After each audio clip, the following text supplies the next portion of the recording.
Through a hall of doors, looking through a million portals. Everybody's having fun.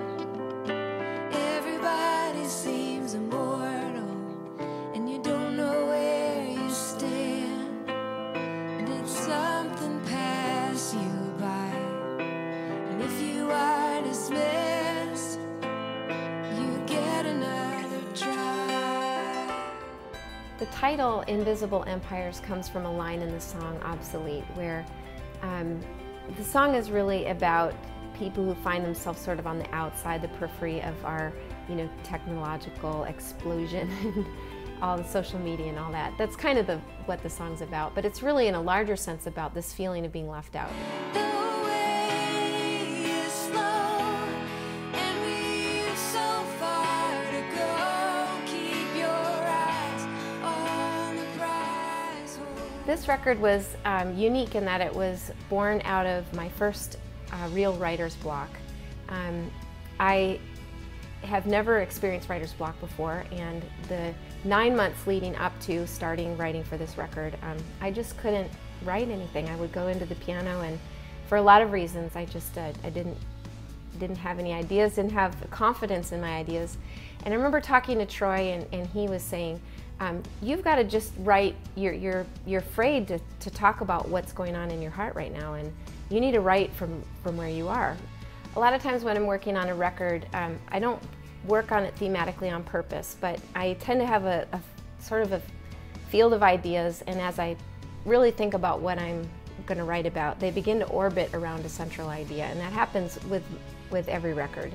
And so a lot of times I'm trying to figure out what is this idea orbiting around. And this record in particular, I was writing about something I'd read in Eugene Peterson's Long Obedience in the Same Direction. I try to read that book every year. I feel like it's a really great blueprint for the walk.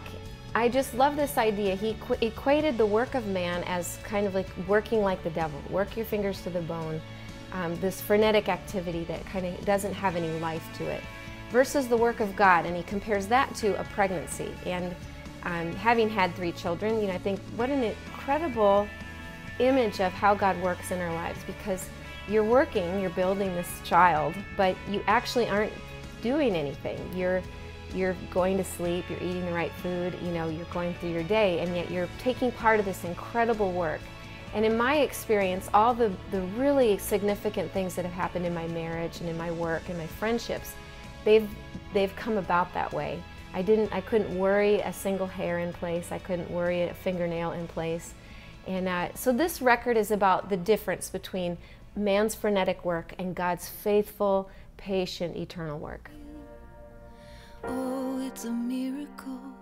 It's a miracle. Probably the question I've gotten most over the years is about balance. How do I balance my life as a mom and a songwriter and being on the road? And definitely the answer to that question is I'm not by myself. I get a lot of support.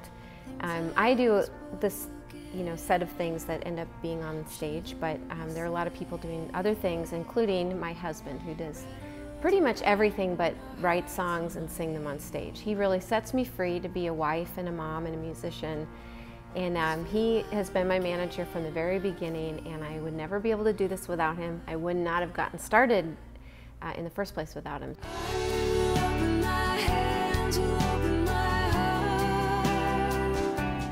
The heart of this record is to call into question the frenetic pace of life, and I've used that word a lot, the word frenetic, but honestly that's just how I feel. I feel like the pace of life is doubling, it's just folding back over on itself until it's such an unreasonable expectation of a way to live. If I had a bracelet, some people say WWJD, I've always loved Laura Ingalls Wilder and thought, life pre-phone, life pre-technology and all these things. What would Laura Ingalls Wilder do? What would Caroline do? Just because there's such an unrealistic, I think, unrealistic expectation of availability and of information exchange and things like this. You can read all the statistics about what that does to your brain, but I don't need to, I feel it in my daily life that I want to be present for things. I want to be present for people. And so I hope the record reassures people who feel like I feel this freneticness. There's a different way to live. There's a way to not just do more, but to ask God more about what we're doing.